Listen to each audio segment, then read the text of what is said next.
Olá, boa noite a todos.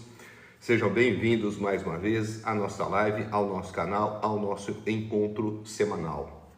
A oportunidade que nós temos para poder glorificar o nome de Deus e para estudar a santa e bendita palavra que nós encontramos na Bíblia Sagrada. Hoje, conforme anunciado, nós faremos a pregação expositiva do capítulo 16 do Evangelho de João. Daremos continuidade à nossa sequência de exposições que se iniciou no capítulo 1 deste magnífico livro que faz parte do cânon do Novo Testamento da Bíblia Sagrada. Uma boa noite aqui aos que estão chegando. Eu peço para que você que está aqui acompanhando essa live, curta, compartilhe, deixe um amém ou uma outra palavra nos comentários para que o algoritmo entenda a relevância dessa mensagem e faça com que ela seja entregue para mais pessoas, para que esta live que vai lhe abençoar possa também abençoar a outras pessoas. Com isso, você estará contribuindo para que o mandamento de Cristo dado aos seus discípulos antes da sua ascensão se cumpra. Ide por todo mundo e levai o evangelho a toda criatura. Nós estaremos assim fazendo com que essa live seja entregue para o maior número possível de pessoas. E para isso, nós devemos sinalizar a relevância dela para o algoritmo com uma interação, curtida, compartilhar ou simplesmente com um comentário. Peço para vocês a boa vontade de fazer realmente uma dessas ações para que a gente possa levar a mensagem de Deus adiante. Antes da gente dar início oficial à nossa pregação expositiva do capítulo 16 do Evangelho de João, a gente vai fazer uma breve resenha, uma breve apresentação do que é o Evangelho de João.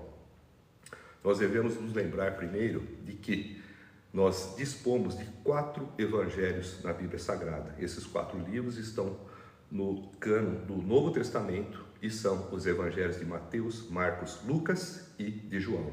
Os 3 primeiros evangelhos, Mateus, Marcos e Lucas, eles são conhecidos como evangelhos sinóticos. Tem esta denominação porque eles têm uma mesma perspectiva, uma mesma visão, um mesmo ponto de vista acerca do ministério de nosso Senhor Jesus Cristo. Já o Evangelho de João é um evangelho diferente desses 3 primeiros e que tem como característica diferencial o fato de ser um evangelho mais teológico, mais espiritual, o evangelho que traz profundas reflexões acerca da pessoa de Cristo. Todos os demais terminam com a afirmação e com a aprovação de que Jesus é de fato o Messias, é de fato o prometido de todas as nações, é de fato o Filho de Deus, o Deus vivo que se encarnou e habitou entre nós. E João já começa com esta premissa de que Jesus é Deus, de que Jesus encarnou e de que Jesus andou entre nós logo no início da sua exposição. Ele tinha uma preocupação de provar tais proposições porque no tempo em que foi escrito o seu evangelho, por volta do final do século I, já havia uma série de heresias que estavam contaminando a igreja primitiva. A maioria delas oriundas do gnosticismo grego, que tinha como entendimento que tudo aquilo que era espiritual era essencialmente puro e que tudo aquilo que era material era essencialmente impuro. Nesse sentido, eles não viam a possibilidade de alguém que fosse Deus e, portanto, espírito perfeito e totalmente puro, ter se feito carne como Cristo se fez. Por isso, eles ou não acreditavam na encarnação de Jesus, ou, quando acreditavam, negavam a sua divindade. E João escreve o seu evangelho justamente para combater esse tipo de pensamento filosófico, teológico, doutrinário, herético, que vinha a contaminar a santa e bendita palavra que estava sendo ensinada na igreja primitiva para os primeiros discípulos dos apóstolos já no final do século I. Então, o Evangelho de João é um evangelho que se preocupa primariamente em defender a deidade, a divindade de Cristo e também a sua encarnação. Nós vamos dar início, então, à nossa pregação expositiva do capítulo 16. Antes eu convido você que está aqui nos acompanhando ou que vai nos acompanhar na gravação, para que nos acompanhe em uma oração. Senhor, peço a Ti, mais uma vez, que me dê a devida iluminação, para que eu possa ter a devida compreensão de cada palavra que eu encontrar ao longo de cada trecho que eu ler, em cima daquilo que aprove a ti me revelar.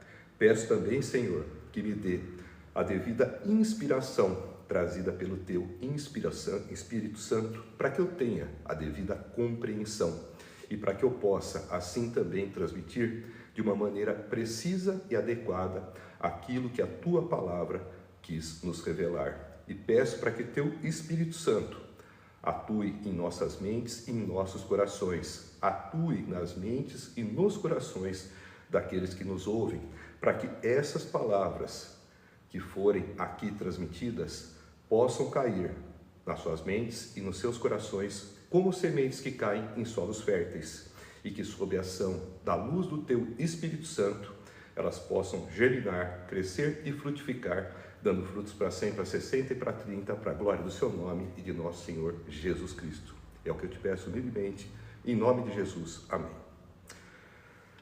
Vamos então dar início à nossa pregação expositiva do capítulo 16 do Evangelho de João, começando pela primeira passagem que tem como título o seguinte. A primeira passagem que, na verdade, ela é uma continuação do final do capítulo 15. Nós já vamos explicar como que se faz esse entrelaçamento de narrativas. Capítulo 16, versículo 1. Eu lhes tenho dito tudo isso para que vocês não venham a tropeçar. Vocês serão expulsos das sinagogas. De fato, virá o tempo quando quem os matar pensará que está prestando culto a Deus. Farão essas coisas porque não conhecem nem o Pai, nem a mim. Estou lhes dizendo isso para que, quando chegar a hora, lembrem-se de que eu os avisei. Não lhes disse isso no princípio porque eu estava com vocês. Essas são as primeiras palavras, os primeiros versículos que nós encontramos no capítulo 16. Eles fazem, na verdade, um entrelaçamento com os versículos finais do capítulo 15, que dizem o seguinte: quando vier o conselheiro, que eu enviarei a vocês da parte do Pai, o Espírito da verdade que provém do Pai, ele testemunhará a meu respeito, e vocês também testemunharão, pois estão comigo desde o princípio. Agora começa o 16. Eu lhes tenho dito tudo isso para que vocês não venham a tropeçar. Vocês serão expulsos da sinagoga. De fato, virá o tempo que quando quem os matar pensará que está prestando culto a Deus. Farão essas coisas porque não conhecem nem o Pai, nem a mim. Estou lhes dizendo isso para que, quando chegar a hora, lembre-se de que eu os avisei. Não lhes disse isso no princípio, porque eu estava com vocês. Aqui, Jesus começa o capítulo 16 tentando mostrar para eles de que forma o Espírito Santo, o Espírito da verdade, iria dar testemunho ao mundo acerca da pessoa de Jesus. Lembremos que o Espírito Santo, ele não dá testemunho de si, mas ele testemunha acerca de Jesus. Testemunha acerca de Jesus para os discípulos, para os crentes, para aqueles que são da Igreja de Cristo. E a igreja, os discípulos, os verdadeiros crentes, é que testemunham de Jesus para o mundo. O começo do capítulo 16, ele acaba por explicar de que forma o Espírito Santo iria fazer com que o testemunho acerca de Cristo fosse convencido. E é aqui que nós vemos: vocês serão expulsos da sinagoga. De fato, virá o tempo quando quem os matar pensará que está prestando culto a Deus. Então, o testemunho do Espírito Santo, através dos discípulos e dos discípulos para o mundo acerca de Cristo, será dado aqui nessas circunstâncias, justamente nas perseguições, quando eles forem expulsos da sinagoga e quando quem os matar estiver achando que estará prestando culto a Deus.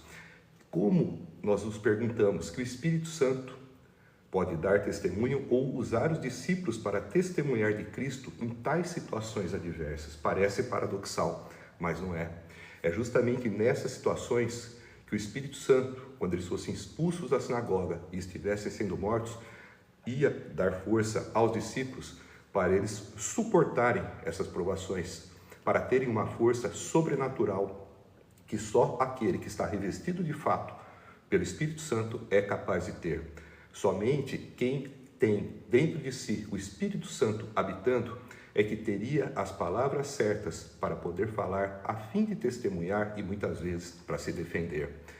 Era justamente no momento de perseguição, de expulsão das sinagogas, que eles manteriam firmes e manteriam a firmeza na fé de Cristo, dando assim um testemunho contundente diante de todos aqueles que estivessem presentes, diante de todos aqueles que estivessem vendo pessoas que passam por provações e por perseguições, por expulsão de sinagogas e até pelo martírio. Pessoas que são mortas, mas que não negam, pela força do Espírito Santo, a fé que tem em Jesus Cristo. Então aqui Jesus começa a explicar de que forma o Espírito Santo iria agir neles e através deles, usando eles para dar testemunho ao mundo acerca da pessoa de Jesus Cristo, fazendo com que eles passassem por duras provações, por duras perseguições e não esmorecessem, não se apostatassem e não negassem a Cristo, mesmo que isso custasse a vida e os levasse à morte. Continuando, Jesus diz: farão essas coisas porque não conhecem nem o Pai, nem a mim. Naturalmente ele explica por que eles passariam por essas perseguições, sendo expulsos de sinagogas e sendo perseguidos e mortos. Por quê? Porque eles estariam falando em nome de Jesus Cristo, dando testemunho de Cristo, e aqueles que agiriam contra eles são aqueles que não conhecem a Cristo e que não conhecem também ao Pai. Quem conhece ao Pai, conhece ao Filho. Quem conhece ao Filho, conhece ao Pai. O próprio Cristo disse que ninguém conhece o Pai senão Ele, e aqueles a quem Ele, Cristo, quis revelar. E é nesse sentido que essas pessoas que não conhecem a Cristo e não conhecem o Pai, naturalmente vão perseguir também aqueles que são de Cristo, aqueles que são do Pai. Se esses conhecessem a Cristo, conheceriam o Pai e saberiam também qual é a vontade do Pai e qual é a vontade do Filho. Quando Cristo foi questionado acerca de qual seria a obra de Deus, ele respondeu que creiam naquele que ele enviou. A obra de Deus é que creiam em Cristo para que possam ser salvos. E é justamente esse testemunho de salvação em Cristo que os discípulos estariam dando e que aqueles que não conhecem a Cristo e não conhecem ao Pai não iriam aceitar e iriam perseguir quem estivesse testemunhando.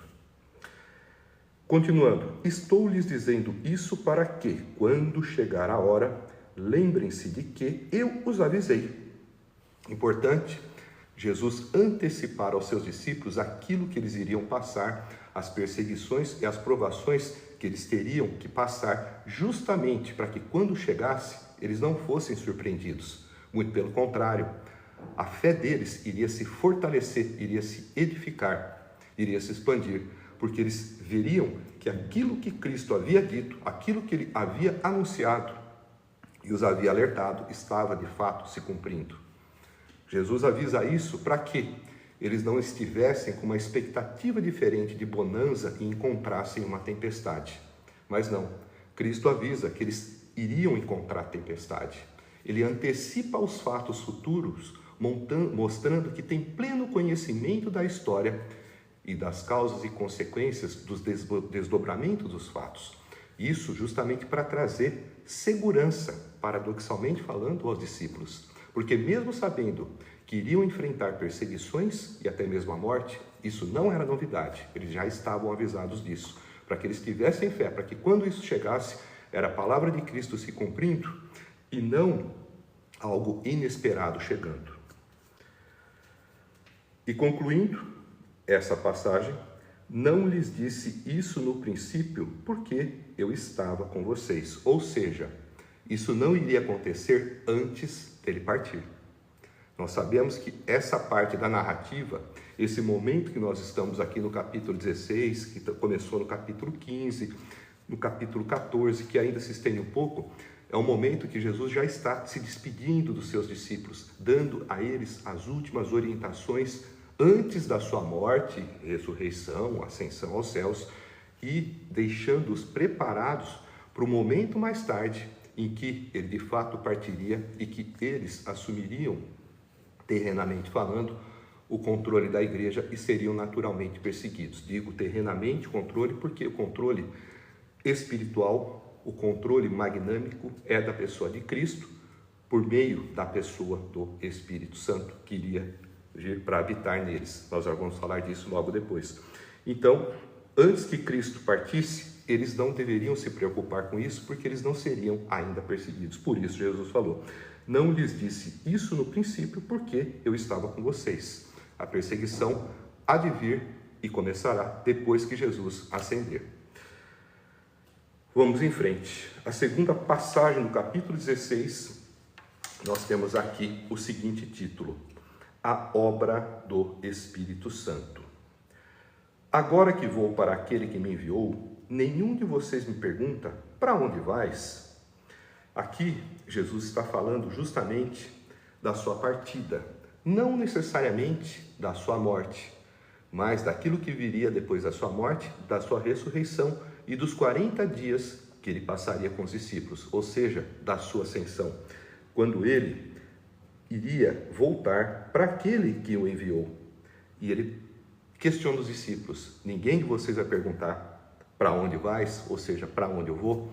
Os discípulos estão quietos, os discípulos estão calados, porque eles sabem que Jesus está a poucas horas de morrer. Esta angústia da morte e a angústia também da partida, da ascensão, faz com que eles não queiram ter que acreditar que isso estaria acontecendo.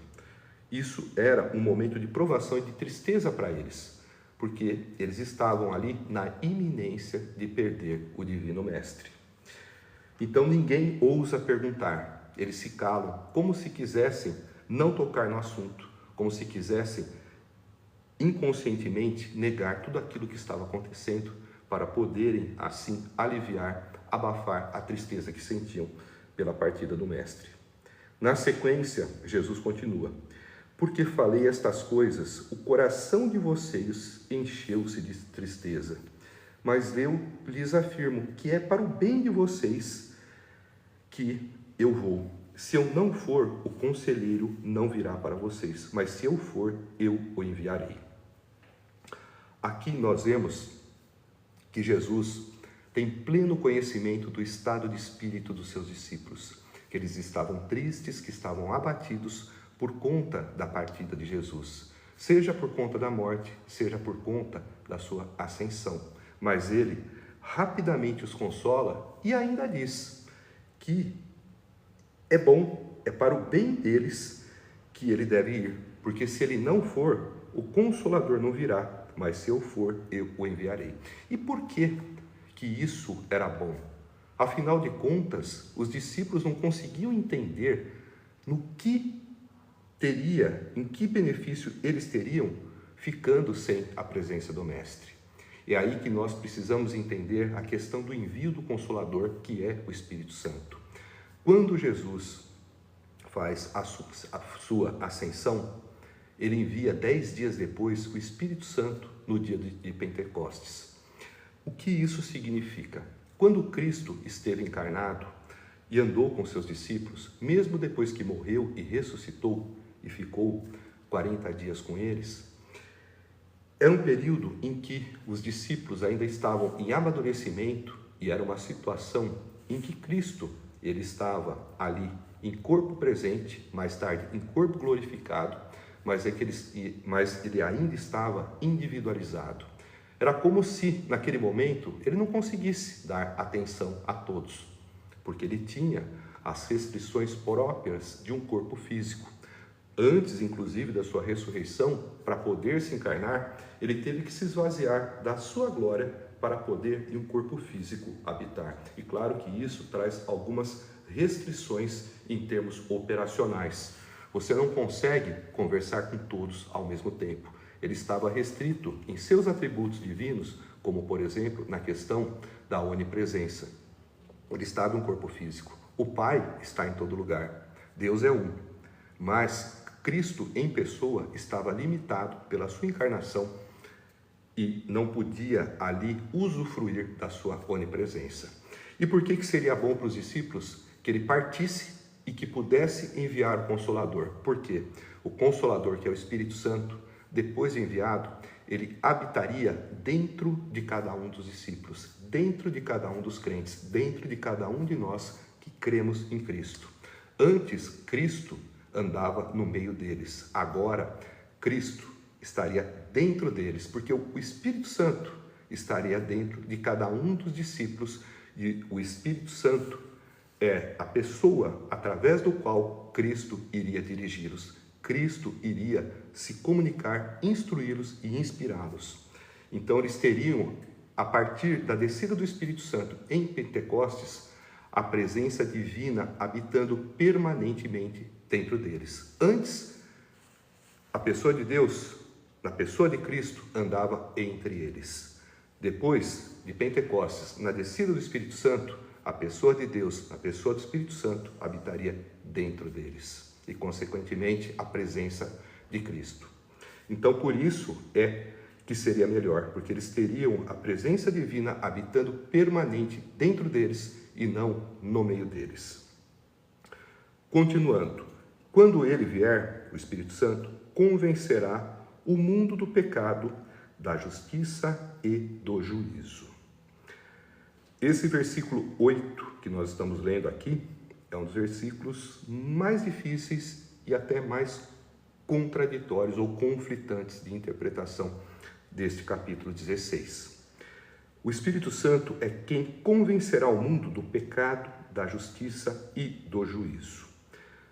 Aqui ele explica: do pecado, porque os homens não creram em mim; da justiça, porque vou para o Pai e vocês não me verão mais; e do juízo, porque o príncipe deste mundo já está condenado. Vamos organizar um pouco esse pensamento para a gente ter uma compreensão mais clara. Então, o Espírito Santo convencerá o mundo do pecado, da justiça e do juízo. E Cristo diz: do pecado, porque não creram em mim. O que isso significa? O pecado, para ser perdoado, para ser justificado, ele depende da fé. Nós sabemos que a salvação é pela graça, por meio da justificação pela fé. Quem perdoa os nossos pecados é Deus. Se confessarmos os nossos pecados, 1 João, capítulo 1, versículo 9, se confessarmos os nossos pecados, ele é fiel e justo para perdoar os nossos pecados e nos purificar de toda injustiça. E Efésios, nós temos ali na carta aos Efésios a explicação do mecanismo de salvação, que é pela graça, por meio da fé. Então, o que é que acontece? Aqueles que estão em pecado, eles não têm como serem perdoados se eles não crerem em Cristo por meio de uma fé salvífica, uma fé que os faz acreditar que Cristo é Deus, é o Filho de Deus e que por tais circunstâncias tem poder e autoridade suficiente para perdoar pecados. Então, ele fala aqui que o Espírito Santo convencerá o mundo do pecado, da justiça e do juízo. Do pecado, porque os homens não creram em mim. Aqueles que não creram em Cristo não têm como ter os seus pecados perdoados, porque não creem que Ele é quem pode perdoar os pecados para nos deixar justificados, limpos e imaculados, como se nunca tivéssemos pecados. Essa é uma condição inegociável para poder se entrar no reino de Deus. Então, nós vemos que enquanto Ele esteve presente, muitos o viram, muitos o conheceram, testemunharam seus sinais e milagres, viram seus ensinos, mas mesmo assim não creram e permanecem em pecado. Porque não creram, não tem como terem os pecados perdoados, não tem como serem justificados. A própria incredulidade, nós entendemos aqui que é um pecado que, quando analisamos mais profundamente, dá origem ou abre caminho para uma série de outros pecados. O fato é que aqui ele fala do pecado da incredulidade e ele elenca esse pecado justamente por conta da importância que ele tem, no sentido de ser uma semente de onde advém muitos outros pecados. Então, o Espírito Santo, ele convencerá o mundo do pecado, porque os homens não creram em mim, mostrando para as pessoas que sem a fé, sem crer em Cristo, não terão como terem os seus pecados perdoados. Continuando, convencerá também da justiça, porque vou para o Pai e vocês não me verão mais. Da justiça no sentido da própria justificação, de mostrar para as pessoas que só poderão ser justificados, ou seja, ficarem sem nenhuma marca de pecado, por terem os pecados perdoados, se acreditarem que Cristo tem de fato poder para perdoá-las, que é Ele, o nosso Salvador e justificador. E é também uma maneira de lembrar as pessoas, quando fala da justiça, de que Cristo foi o único justo. Ele vai para o Pai justamente por quê? Porque Ele não tem pecados para pagar. Ele pagou pelos nossos pecados com a morte na cruz, com o seu sangue. Ele justificou todos aqueles que o Pai lhe deu. E mais do que isso, ele vai para o Pai porque nós sabemos que o pecado nos separa da presença de Deus. E se ele vai para o Pai é porque ele não tem pecado, porque ele é justo. E sendo justo, é ele quem é o nosso justificador. Então o Espírito Santo convence os homens do pecado, da justiça e do juízo. Do pecado, porque eles não creram. Da justiça, porque Jesus vai para o Pai. E vai para o Pai justamente porque é perfeito, porque não tem pecado. E do juízo, porque o príncipe deste mundo já está condenado. O príncipe deste mundo é Satanás. E mostra, por essa passagem, o Espírito Santo fazendo o convencimento dos homens de que aqueles que vivem em pecado e que não creram e que não poderão se beneficiar da justiça que justifica o crente, dando o perdão e a justificação, terão um juízo como o príncipe deste mundo que já está condenado, já está julgado. Aqui também está condenado, em outras versões a gente vê julgado. Condenado por quê? Foi condenado desde o Éden.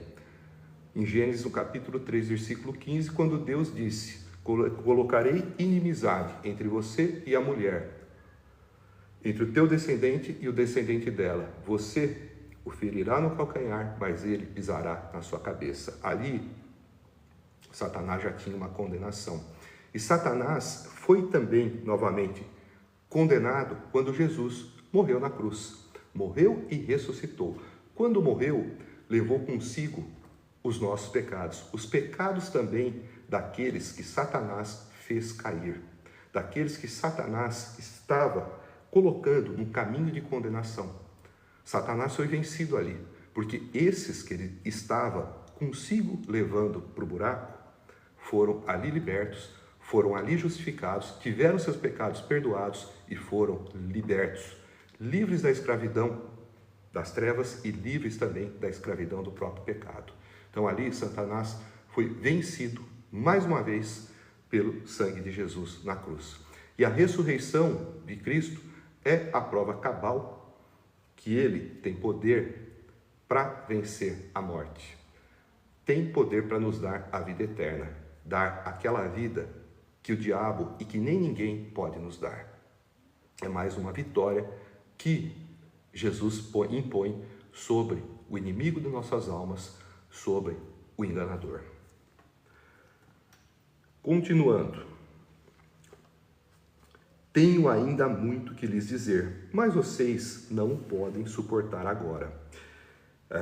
É justamente Jesus colocando aqui para os discípulos que eles não tinham ainda a maturidade suficiente para receberem todos os ensinos que eles precisavam, mostrando justamente que aquele que estava por vir, que seria enviado, que é o Espírito da Verdade, o Espírito Santo, o Consolador, em momento oportuno viria e faria essas revelações, traria estas palavras que Jesus entendia que no momento eles não poderiam suportar.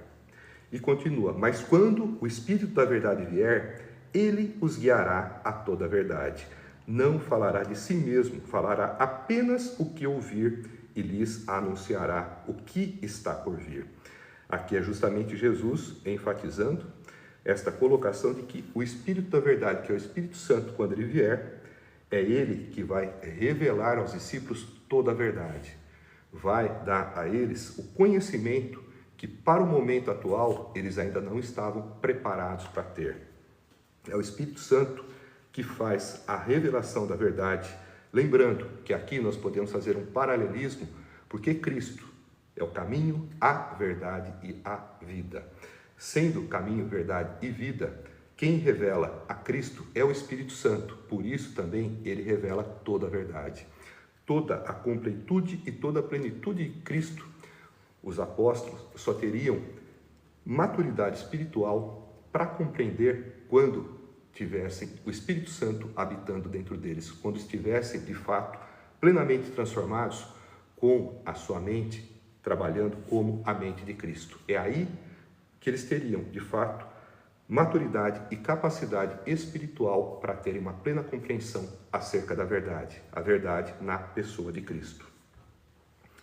E nós vemos que o Espírito Santo, ele não vem para falar de si mesmo. A gente já viu que ele fala para dar um testemunho de Jesus Cristo, como a gente viu no final do capítulo 15. E ele vai falar apenas o que ouvir, e lhes anunciará o que está por vir. Aquilo que o Espírito Santo revela é justamente a mesma coisa que Cristo revelaria aos seus discípulos. E também trará revelações daquilo que está por vir, como, por exemplo, as profecias que foram registradas nas cartas paulinas, nas cartas petrinas e no livro do Apocalipse. Profecias estas que estão para se cumprir agora, no término da história, às vésperas da vinda de Cristo, da volta do nosso Senhor e do encerramento da história da humanidade. Continuando, ele me glorificará, porque receberá do que é meu e o tornará conhecido a vocês. Mais uma vez, mostrando aqui que o papel do Espírito Santo é glorificar a Cristo, é testemunhar de Cristo, é mostrar e revelar a verdade acerca de Cristo para os seus discípulos, que depois darão testemunho para o mundo. E aqueles que se converterem também se tornarão habitáculo do Espírito Santo e terão esses mesmos atributos que os discípulos e os apóstolos tinham, no sentido de serem instrumentos do Espírito Santo para a revelação da verdade ao mundo. O Espírito Santo é quem vem para glorificar a Cristo, e ele recebe o que é de Cristo e torna isto também conhecido aos discípulos e àqueles em quem ele fez o habitáculo. Continuando, tudo o que pertence ao Pai é meu, por isso eu disse que o Espírito Santo receberá do que é meu e o tornará conhecido a vocês. Aqui Jesus, mais uma vez, ele faz um trocadilho, colocando-se novamente em igualdade ao Pai e assim também colocando-se como Deus. Tudo o que pertence ao Pai é meu. Ou seja, tudo que Deus Pai tem, Deus Filho também tem. E aí vejam a continuidade desse raciocínio. Por isso eu disse que o Espírito Santo receberá do que é meu e o tornará conhecido a vocês. Olha a profundidade dessas palavras. Tudo que o Pai tem é de Cristo. Então assim, toda essa medida, que é infinita, tudo que existe é do Pai, mas também é do Filho, porque Cristo disse, é meu. E o que é de Cristo, que é o que é do Pai, será recebido pelo Espírito Santo. Olha só. Então, tudo que o Pai tem, o Filho tem, o Espírito Santo tem também, porque recebe do Filho. Então, o raciocínio se conclui da seguinte forma. E tudo isso vai se tornar conhecido de vocês. Ou seja, tudo que o Pai tem, o Filho também tem. E tudo que o Filho tem, que é o que o Pai tem, ele repassa para o Espírito Santo, que torna conhecido dos seus discípulos. Então, nós nos tornamos também coerdeiros do reino por meio do Espírito Santo, por meio da pessoa de Cristo. É o Espírito Santo quem convence o mundo, dando testemunho de Cristo. E quando nós recebemos o Espírito Santo, é porque nós já aceitamos a Cristo. E isso também nos faz coerdeiros da promessa, coerdeiros do reino de Deus, coerdeiros de Cristo, coerdeiros de Deus. E aqui nós continuamos. Cristo dizendo, mais um pouco e já não me verão, um pouco mais e me verão de novo. Uma frase um tanto quanto enigmática, nós vamos ver na continuidade. Aqui Jesus está falando, mais um pouco e já não me verão, falando justamente a respeito da sua morte. Mais um pouco, mais algumas horas, tá? Porque nós sabemos aqui pela narrativa que, dentro em breve, Jesus vai acabar sendo preso, vai ser levado a julgamento, vai ser injustamente condenado, vai ser crucificado, vai ser morto. E aí, eles dizem, um pouco mais e me verão de novo. E 3 dias depois ele vai ressuscitar. É assim que termina esta passagem do capítulo 16 e nós já vamos aqui então para a seguinte. A continuidade tem o seguinte título no início da próxima passagem. A tristeza dos discípulos será transformada em alegria. Vamos fazer a leitura primeiro. Alguns dos seus discípulos disseram uns aos outros, o que ele quer dizer com isso? Mais um pouco e não me verão, e um pouco mais e me verão de novo. E por que vou para o Pai? E perguntavam, que quer dizer um pouco mais? Não entendemos o que ele está dizendo. Jesus percebeu que estavam Jesus percebeu que desejavam interrogá-lo a respeito disso, pelo que lhes disse, vocês estão perguntando uns aos outros o que eu quis dizer quando falei mais um pouco e não me verão, um pouco mais e me verão de novo? Digo-lhes que certamente vocês chorarão e se lamentarão, mas o mundo se alegrará. Vocês se entristecerão, mas a tristeza de vocês se transformará em alegria. A mulher que está dando à luz sente dores, porque chegou a sua hora, mas quando o bebê nasce, ela esquece a angústia por causa da alegria de ter vindo ao mundo um menino. Assim acontece com vocês. Agora é hora de tristeza para vocês, mas eu os verei outra vez e vocês se alegrarão e ninguém lhes tirará essa alegria. Naquele dia, vocês não me perguntarão mais nada. Eu lhes asseguro que meu Pai lhes dará tudo o que pedirem em meu nome.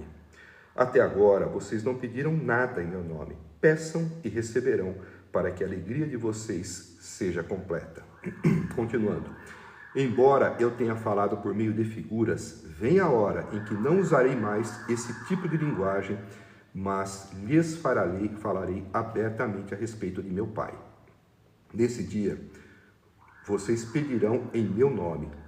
Não digo que pedirei ao Pai em favor de vocês, pois o próprio Pai os ama, porquanto vocês me amaram e creram que eu vim de Deus. Eu vim do Pai e entrei no mundo. Agora deixo o mundo e volto para o Pai. Então os discípulos de Jesus disseram, agora estás falando claramente, e não por figuras. Agora podemos perceber que sabes todas as coisas e nem precisas que te façam perguntas. Por isso cremos que vieste de Deus. Respondeu Jesus, agora vocês creem? Aproxima-se a hora e já chegou, quando vocês serão espalhados cada um para a sua casa. Vocês me deixarão sozinho, mas eu não estou sozinho, pois meu Pai está comigo. Eu lhes disse essas coisas para que em mim vocês tenham paz. Neste mundo vocês terão aflições, contudo, tenham ânimo, eu venci o mundo. Uma passagem aqui que nos traz profundos ensinamentos espirituais. Aqui faremos agora, então, a análise detalhada de cada versículo que nós acabamos de ler. Começando pelo seguinte, alguns dos discípulos disseram uns aos outros, o que ele quer dizer com isso? Mais um pouco e não me verão, e um pouco mais e me verão de novo. E por que vou para o Pai? E perguntavam, que quer dizer um pouco mais? Não entendemos o que ele está dizendo. Bom, nós já demos aqui um spoiler no final da leitura da passagem anterior, onde nós explicamos que esta expressão que Jesus deu aos seus discípulos, mais um pouco e não me verão, era uma alusão justamente à sua morte. Mais um pouco e não me verão. Jesus estava aqui a poucas horas da sua morte por crucificação. E aí na sequência, um pouco mais e me verão de novo. 3 dias depois viria a ressurreição, ele apareceria em 3 ocasiões para os discípulos e estaria ali com eles ao longo de 40 dias, até que então viria a sua ascensão. Então, mais um pouco e não me verão, as poucas horas que faltam para a morte. Um pouco mais e me verão de novo, 3 dias depois da morte, a sua ressurreição. E por que vou para o Pai? Esse porque vou para o Pai é justamente uma alusão à sua ascensão, que se daria 40 dias depois da sua ressurreição e 10 dias antes da festa de Pentecostes, que ocorreria com 50 dias depois da ressurreição de Cristo, que era quando ocorreria a descida do Espírito Santo. E aí, na sequência, o próprio Jesus, percebendo que eles desejavam interrogá-lo a respeito disso, disse a eles: vocês estão perguntando uns aos outros o que eu quis dizer quando falei mais um pouco e não me verão, um pouco mais e me verão? E aí ele explica: digo-lhes que certamente, aqui ele usa novamente uma metáfora, devido à tristeza dos discípulos, os discípulos já tinham no seu coração, na sua mente, a convicção de que Jesus iria morrer. E Jesus não fala abertamente para eles de morte, de ressurreição, de ascensão. Tudo isso já havia sido dito de maneira ostensiva e repetida ao longo do ministério. Os discípulos, nesse momento, parece que eles não querem acreditar nisso, porque de fato havia chegado o momento em que eles iriam ter que se separar do Mestre. E eles não tinham ainda convicção plena de que Jesus ressuscitaria. A prova disso que todos o abandonam, só João é que permanece com Jesus ao pé da cruz. Então, Jesus explica a eles de uma forma ainda metafórica. Ao invés de dizer que ele vai morrer, ele fala: vocês vão ficar muito tristes. Ao invés de dizer que ele vai ressuscitar e vai aparecer para eles, vai falar: vocês vão ficar muito alegres. Então veja aqui como ele diz: digo-lhes que certamente vocês chorarão e se lamentarão, mas o mundo se alegrará. Vocês se entristecerão, mas a tristeza de vocês se transformará em alegria. Nós vejamos primeiro que Jesus fala que eles vão chorar e vão se lamentar, falando da sua morte. E faz uma contrapartida, porque enquanto eles vão chorar e se lamentar, o mundo vai ficar feliz, o mundo vai comemorar. Satanás vai estar feliz, o inferno vai estar feliz, os ímpios vão estar felizes, os judeus que não gostavam de Jesus iriam estar felizes. Todas as trevas iriam comemorar. Mas, depois Jesus continua: vocês se entristecerão, mas a alegria, a tristeza de vocês se transformará em alegria. Olha, aqui já um anúncio de uma mudança. Essa mudança nada mais é do que a ressurreição. E ele diz que eles vão, na verdade, se alegrar, não porque algo bom iria acontecer, mais do que isso. A tristeza deles é que iria se transformar em alegria. Nós sabemos que é por causa da ressurreição. Melhor do que você estar triste e ter uma boa notícia e ficar alegre e feliz, é você ter a sua tristeza transformada. Quando você está triste e ocorre um fato que te alegra, você manifesta alegria, mas você ainda tem um lapso de tristeza. Nesse momento, Jesus fala que na ressurreição, quando a morte se transforma em vida, a tristeza que é vinculada à morte, ela se transforma em alegria. A alegria é abundante, é plena. Não há nenhuma tristeza para fazer oposição. Até porque, se o motivo da tristeza era a morte, agora, com a ressurreição, não há motivo mais para se entristecer.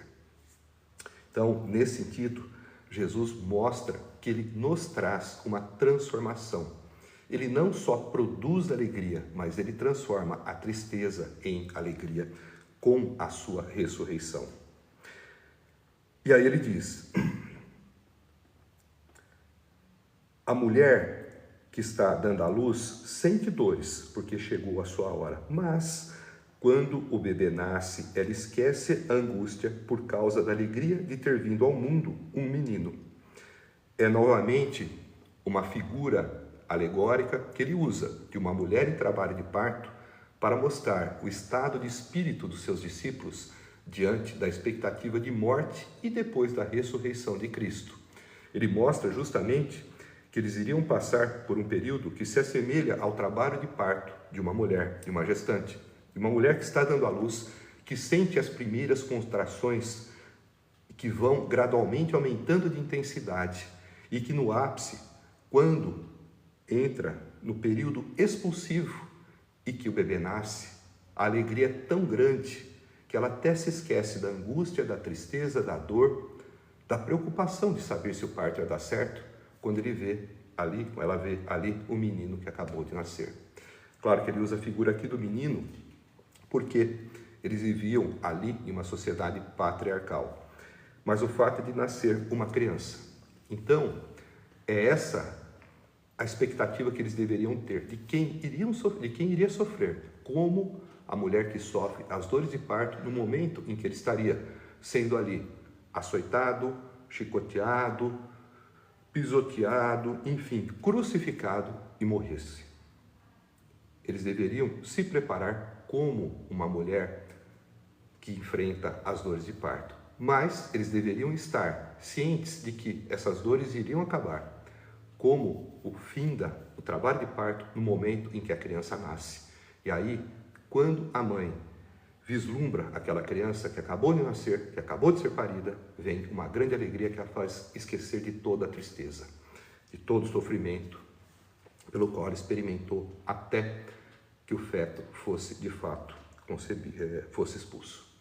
Então é nisso que eles deveriam se apoiar, nessa promessa de que eles estariam tristes, mas a tristeza seria transformada em alegria, e de que o momento de dor, que seria de dores intensas, como as dores de uma mulher em trabalho de parto, iria ser substituído por uma alegria semelhante ao do nascimento de uma criança, no caso, a ressurreição de Cristo. E ainda continua: assim acontece com vocês, agora é hora de tristeza para vocês, mas eu os verei outra vez, e vocês se alegrarão, e ninguém lhes tirará essa alegria. Novamente aqui, ele fazendo uma figura de linguagem, usando hora de tristeza para vocês, se referindo à morte que estava por vir, e aí ele dizendo: eu os verei outra vez e vocês se alegrarão, no caso, a ressurreição, e aí a conclusão: e ninguém lhes tirará essa alegria. Por que ninguém pode tirar essa alegria? Porque ninguém mais pode matar Jesus. Jesus já mostrou que venceu a morte. E ele também, aqui, quando diz que ninguém lhes tirará essa alegria, é justamente para que eles creiam na promessa de que se tornarão habitação permanente do Espírito Santo. Quando Jesus promete que vai voltar, porque vai ressuscitar, e que com isso eles vão se alegrar, é para que eles tenham também a convicção de que quando Jesus partir, que ele ascender, e que depois ele enviar o Espírito Santo, eles terão de fato uma alegria permanente dentro deles que ninguém vai poder tirar. Porque é o Espírito Santo que estará habitando dentro deles. O Espírito Santo produz o fruto do Espírito: amor, bondade, paz, alegria, mansidão, amabilidade, fidelidade, controle de si próprio. Então, tudo isso que o Espírito Santo provê, tudo isso que ele produz, eles iriam experimentar. E uma das partes do fruto do Espírito é justamente a alegria, algo que ninguém vai poder tirar. Então, é nisso que Jesus traz consolação aos seus discípulos, trazendo a eles uma promessa que exige fé para se crer e para se poder, a partir dela, se apoiar, sabendo que ele há de morrer, mas que ele vai ressuscitar, sabendo que ele vai ascender, mas que ele vai enviar o Espírito Santo, que vai habitar permanentemente dentro deles, e que por meio da pessoa do Espírito Santo, Cristo também iria ali se manifestar. Então, eles estariam vivendo perenemente na presença divina, agora com Deus não andando entre eles por meio da pessoa de Cristo, mas habitando dentro de cada um deles por meio da pessoa do Espírito Santo. Naquele dia, vocês não me perguntarão mais nada. Eu lhes asseguro que meu Pai lhes dará tudo o que pedirem em meu nome. Aqui, naquele dia, vocês não me perguntarão mais nada, é justamente no dia em que o Espírito Santo passar a habitar dentro deles, fato que se deu no dia de Pentecostes. Nesse momento, eles não precisariam mais perguntar nada, porque eles já tinham as respostas dentro deles. Não era para fora que eles perguntariam, mas para dentro. porque eles eram ali, a partir daquele momento, eles se tornariam habitáculos do próprio Espírito de Deus, do Espírito Santo, do Espírito da verdade, do Consolador, do Espírito da graça, do Espírito da glória, do Espírito da vida, do Espírito de Cristo. Nomes que nós encontramos nas Escrituras e que fazem referência justamente à pessoa do Espírito Santo. E digo pessoa e não força, poder, energia, como alguns querem colocar, como os unicistas, por exemplo, porque em várias passagens fica muito claro que Deus é um só, mas que ele se manifesta em 3 pessoas. Não são 3 formas de manifestação, não, são 3 pessoas que formam um único Deus. O Espírito Santo, ele desce na forma corpórea de pomba em Jesus no ato do batismo. O Espírito Santo, nós sabemos que ele tem a função de ensinar, de ajudar a lembrar, ele se entristece, ele testifica, ele intercede, ele revela. Todas essas ações são próprias de uma pessoa. São ações que são exercidas de forma pessoal. O Espírito Santo é, portanto, uma pessoa. É um assunto que daria para a gente se estender bastante, mas que não vem ao caso aqui nessa nossa exposição. Tá? Mas lembrando que justamente eles não precisariam mais perguntar nada, tá, para Jesus, porque eles teriam as respostas dentro dele. E ele diz: eu lhes asseguro que meu Pai lhes dará tudo o que pedirem em meu nome. Isso também é uma outra colocação que exige cuidado na interpretação. Muitos costumam pegar esse trecho e também versículos semelhantes para dizer que nós temos uma onipotência quando nós pedimos em nome de Jesus. Isso não é verdade, né? Isso eu não quis dizer que se você pedir aqui um carro importado, pedir um prêmio na loteria, isso vai ser atendido. Não. Aqui é importante que nós contextualizemos a fala, entendendo que os discípulos estariam cheios do Espírito Santo. Portanto, eles estariam cheios do Espírito de Deus.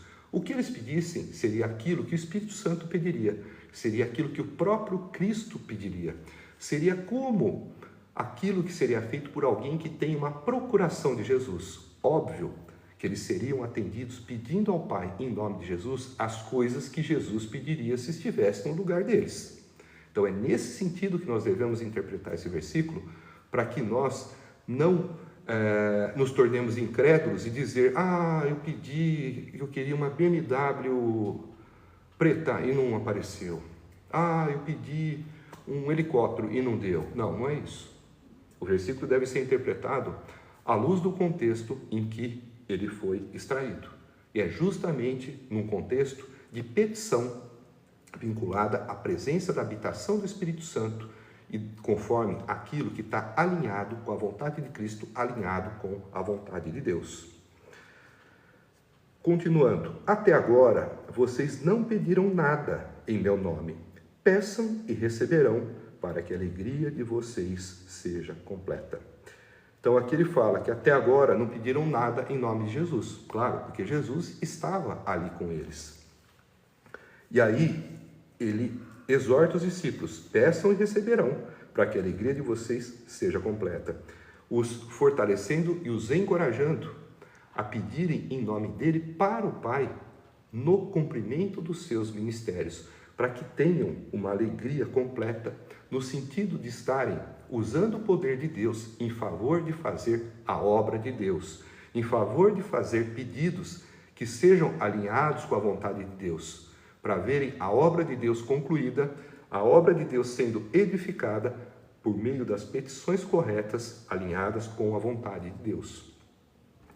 Então, é importante que nós tenhamos essa consciência e essa responsabilidade na hora de fazermos a devida interpretação destas passagens das Escrituras, para que nós não tenhamos a soberba de nos divinizar, achando que Deus vai nos dar tudo aquilo que pedirmos, porque pedimos em nome de Jesus. Se aquilo que pedirmos não estiver alinhado com a vontade de Deus, alinhado com aquilo que o Espírito Santo que habita em nós pediria e com aquilo que o próprio Cristo iria pedir se estivesse em nosso lugar, esse pedido não será atendido, porque ele não está coadunando e alinhado com aquilo que é a vontade de Deus. Continuando, embora eu tenha falado por meio de figuras, vem a hora em que não usarei mais esse tipo de linguagem, mas lhes falarei abertamente a respeito de meu Pai. Aqui é justamente falando acerca daquilo que ele vai falar por meio do Espírito Santo, depois que eles receberem o Espírito Santo e tiverem um conhecimento e uma maturidade espiritual mais sólidos, estiverem espiritualmente mais maduros para compreender a verdade em sua totalidade. Nesse momento, quem fala não é necessariamente, não é Jesus, mas é Jesus falando para eles através da pessoa do Espírito Santo que habitará dentro deles. É também uma menção acerca daquilo que Jesus vai dizer no sentido de assumir que ele estava de fato prestes a morrer. Ele vai encorajando os seus discípulos ao longo dessa narrativa para que eles estejam espiritualmente preparados e emocionalmente também alicerçados para aquilo que eles iriam enfrentar. Continuando, nesse dia vocês pedirão em meu nome, que é justamente a partir do momento que vier o Espírito Santo. Não digo que pedirei ao Pai em favor de vocês, pois o próprio Pai os ama porquanto vocês me amaram e creram que eu vim de Deus. A partir desse momento que eles recebem o Espírito Santo, que o Espírito Santo habita dentro deles, eles pedem, não é mais Jesus quem pede ao Pai em favor deles, mas é eles que pedem ao Pai em nome de Jesus. Não digo que pedirei ao Pai em favor de vocês, pois o próprio Pai os ama, porquanto vocês me amaram e creram que eu vim de Deus. Ou seja, a partir do momento que eles amaram Jesus e creram em Jesus, crendo que ele veio de Deus, eles se tornam de fato amados do Pai. Eles se tornam pessoas íntimas de Deus, pessoas que têm condições de pedir diretamente a Deus em nome de Jesus. É aquilo que eu disse, de pedir algo que esteja alinhado com a vontade de Cristo, alinhado com a vontade de Deus em nome de Jesus, porque nós estaremos pedindo como Cristo pediria se estivesse em nosso lugar. E continuando, eu vim do Pai e entrei no mundo, agora deixo o mundo e volto para o Pai. Aqui ele novamente dizendo aquilo que ocorreria 40 dias depois da sua ressurreição. A volta para o Pai não é o momento da sua morte. Lembremos que depois de 3 dias que morre, ele ressuscita. E a volta para o Pai é 40 dias depois. E hoje nós estamos no momento em que nós aguardamos que ele venha novamente ao mundo para nos resgatar. Aguardamos pela volta de Cristo ao mundo ou pela sua segunda vinda. Mas nesse momento que ele falava, eu vim do Pai, entrei no mundo, agora deixo o mundo e volto para o Pai, fazendo uma referência à sua ascensão, que se daria 40 dias depois da sua ressurreição. Então, os discípulos de Jesus disseram, agora estás falando claramente e não por figuras. Agora podemos perceber que sabes todas as coisas e nem precisas que te façam perguntas. Por isso cremos que vieste de Deus. É um tanto quanto surpreendente, muitas vezes, as respostas dos discípulos, mostrando uma oscilação de entendimento.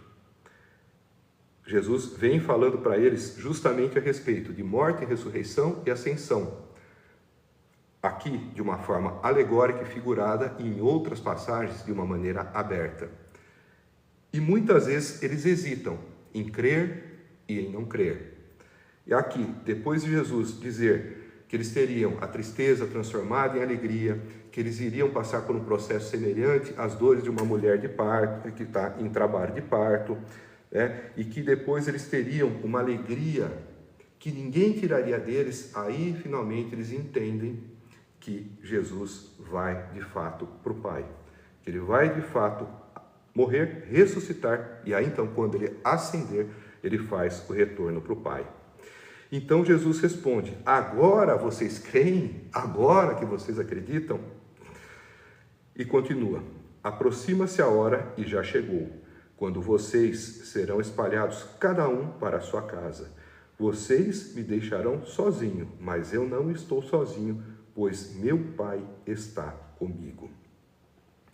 Aqui, Jesus diz, agora vocês creem? Quer dizer, vocês acreditam agora, depois de tudo isso que aconteceu, depois de tantas vezes que eu já falei, de maneira aberta e de maneira figurada, então agora vocês acreditam, depois de todos os milagres que vocês viram. Será que acreditam? Porque aí Jesus diz, a hora já chegou, quando vocês serão espalhados, cada um para sua casa, ou seja, a hora já chegou, que hora? A hora da prisão dele, onde nós sabemos que ele será preso, será julgado, condenado injustamente e morto. Neste processo, todos os discípulos, exceto João, acabam por fugir.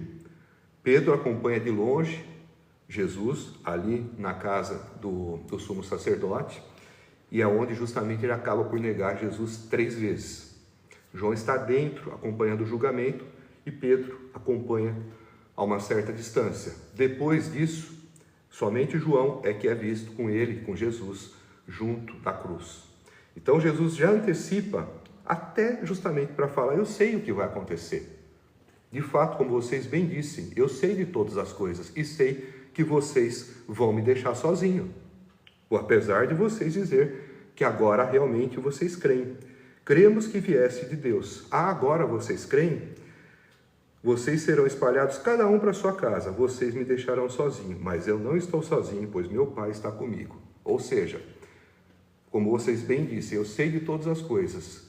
Sei que vocês falam que creem, mas vocês não creem, porque vocês vão, na verdade, ficar com medo. Vai cada um para sua casa e vocês vão me deixar sozinho, como a gente já viu que aconteceu.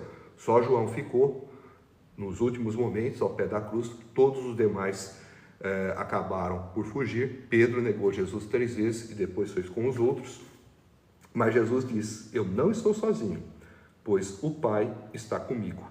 Esse é o senso de unidade também que ele reafirma que ele tem com o Pai, quando ele diz, quem recebe a mim, recebe aquele que me enviou, recebe o Pai.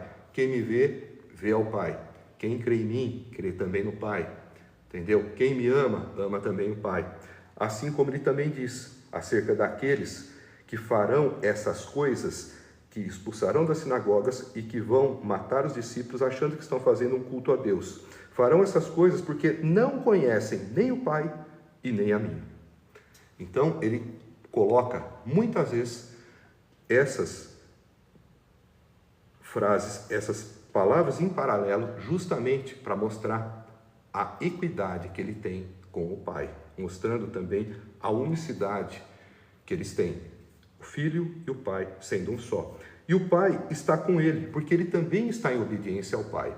Cristo está indo para a cruz, indo morrer por nossos pecados, porque essa é a vontade do Pai. O Pai está com ele, por todos esses motivos que eu acabei de elencar, e também porque ele está em concordância com aquilo que é a vontade de Deus. A vontade dele está alinhada com a vontade de Deus, apesar de todo o seu sofrimento que está por vir, e dele ter consciência de tudo isso que há de acontecer, do abandono por conta dos seus discípulos e de toda a dor física e também espiritual que ele há de experimentar, para poder levar consigo os nossos pecados, ele vai ter que momentaneamente se separar da presença do Pai. Quando ele diz, ó Pai, por que me abandonaste? Na verdade, ele está fazendo o cumprimento de uma profecia messiânica que está nos Salmos, mas ao mesmo tempo ele está exprimindo a sua dor espiritual de ter que ter uma separação momentânea do Pai para poder tornar-se mortal. E por quê? Quando tomou para si os nossos pecados, o pecado nos separa da presença de Deus. Até que ele morresse, ele teria que ficar separado do Pai, para poder literalmente morrer e por conta dos pecados que ele pegou para si. É algo momentâneo, mas que talvez tenha ocasionado uma dor muito maior do que a dor física da própria crucificação. A separação do Pai, para quem tem um senso de unidade, como Cristo tem, é algo indescritível.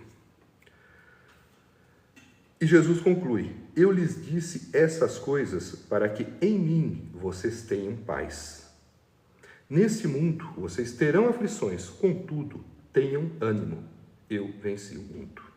Essas últimas palavras de Cristo são impactantes ao mesmo tempo em que são encorajadoras.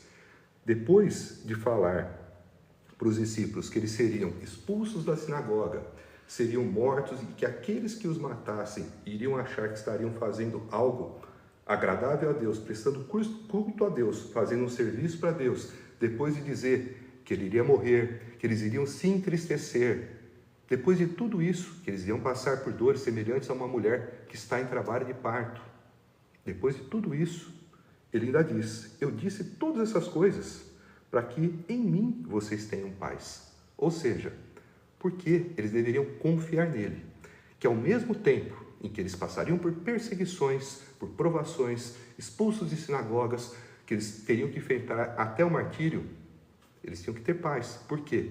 Porque o Espírito Santo, que é o Espírito de Deus, estaria habitando com eles.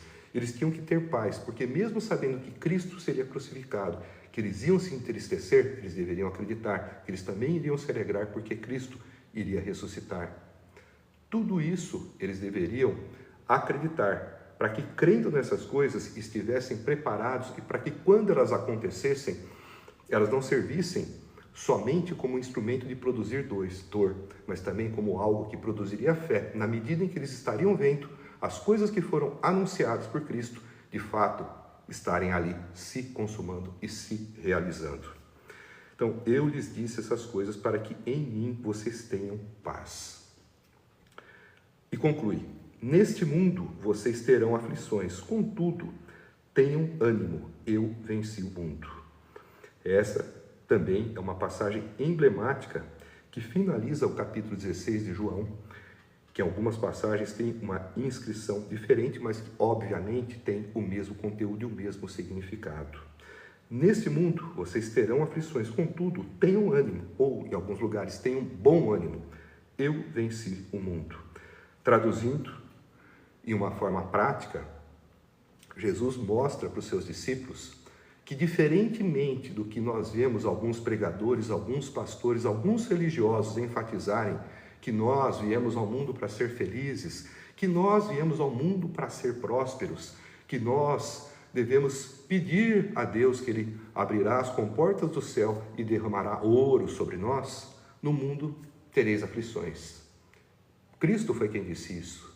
Ele não disse: no mundo tereis fartura, no mundo tereis o que quiser, no mundo tereis felicidade. Não, no mundo tereis aflições. Isso não quer dizer que todos estão condenados à pobreza, à miséria física e espiritual. Não. Deus abençoa quem quer do jeito que Ele quiser e por que Ele quiser. Deus é soberano e Deus pode tudo. O fato é que, como regra, estejam preparados, porque no mundo vocês terão aflições. É isso que Jesus disse. Vocês terão aflições. Pode ser que vocês também sejam abençoados, como nós muitas vezes somos. Mas o fato é que nós, como cristãos, devemos estar preparados para aflições. Que aflições são essas? Expulsos de sinagogas, perseguidos e martirizados, mortos por pessoas que estarão crendo piamente que estarão fazendo um culto ou prestando um serviço a Deus. Como de fato acontece com os cristãos que estão dispersos em países que têm uma visão anticristã, países comunistas, países muçulmanos e simplesmente em locais aonde a sociedade é fechada e o ateísmo é a regra, como por exemplo na Coreia do Norte. Então, em todos esses lugares, nós vemos que a aflição é a regra e a bonança é a exceção. Mas Jesus, apesar desse cenário desolador, desse cenário que é absolutamente contrário àquele pregado pelos adeptos da teologia da prosperidade dos nossos dias, ele diz: contudo, tenham ânimo ou tenham bom ânimo, eu venci o mundo. Ou seja, estejam comigo e estejam encorajados diante de tudo que vocês forem enfrentar. Porque o mal maior que vocês podem ter com o que se deparar é a morte. E essa morte eu também venci. Eu venci o mundo, ou seja, vencer o mundo, que é um sistema de valores corrompidos pelo pecado e operado por Satanás, que é o príncipe deste mundo, como Cristo mesmo falou, um príncipe que já tem os seus dias contados, que já está condenado, julgado e derrotado, vencer o mundo é vencer esse sistema que corrompe o homem e o impele pelo caminho da perdição, no sentido de estar indo na prática do pecado. Jesus venceu o mundo, porque Jesus nasceu, morreu, ressuscitou e ascendeu sem nunca ter incorrido em pecado, tendo sido tentado em tudo o que nós fomos tentados. Foi tentado por Satanás no deserto e não caiu em pecado. Foi persuadido por Pedro a desistir de ir para a cruz, mas não se desviou daquilo que era a vontade de Deus. Fora N outras tentações que devem ter acontecido, que não estão contidas na narrativa bíblica. Mas nós sabemos que Cristo nunca teve pecado. Por isso, Cristo venceu o mundo. E venceu o mundo porque venceu também o maior do temor, o maior dos temores daqueles que são do mundo, que é a morte. Cristo venceu a morte, Cristo venceu o pecado, Cristo venceu o diabo. E quando estamos em Cristo, nós podemos superar todas as aflições e podemos também ter forças para caminhar diante de qualquer tempestade, diante de qualquer adversidade.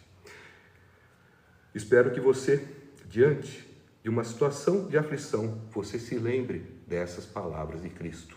No mundo tereis aflições, contudo, tende bom ânimo, ou tenham bom ânimo, eu venci o mundo. Seja qual for o seu problema, seja qual for a sua aflição, Cristo é a solução.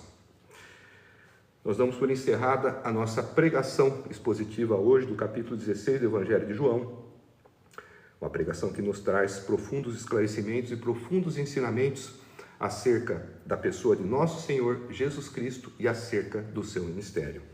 Antes de nós nos despedirmos e encerrarmos, eu quero só deixar uma lembrancinha para vocês aqui acerca do livro da minha filha, Espelho de Cristo, livro que foi lançado no dia 8 de dezembro de 2024, na 27ª Bienal Internacional do Livro de São Paulo. É um devocional cristão, tem textos e reflexões aqui para cada dia do ano.